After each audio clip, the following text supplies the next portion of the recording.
Welcome to our lesson about the tab tool. On this part, I need to close the gap between the flanges right here.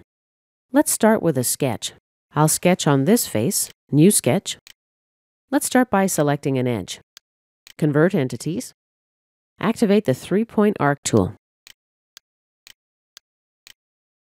First point, second point. Here's my third point. Right-click and select to close the tool. Now let's shift-select this point and this line and add a midpoint relation. Okay, our sketch is fully defined. Let's exit. We're on the Sheet Metal tab. Let's activate the Base Flange/Tab tool. We've got the option to add a second sheet metal body or add a tab. Here's the Base Flange Property Manager. I'm going to leave most of the default parameters as is.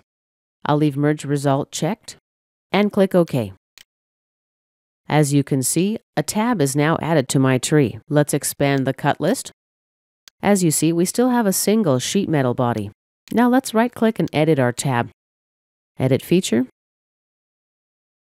Let's uncheck Merge Result and see what happens. Click OK. Notice we now have a second sheet metal feature. Let's expand our cut list. As you see, we've got two bodies. Let's right-click and edit our tab again. Right-click, Edit Feature.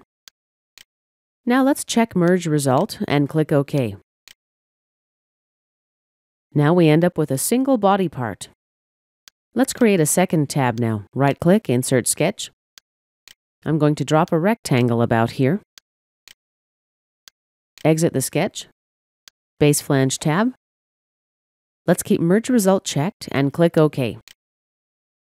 We've got a second tab feature in the Feature Manager tree. And this concludes our lesson about the tab tool.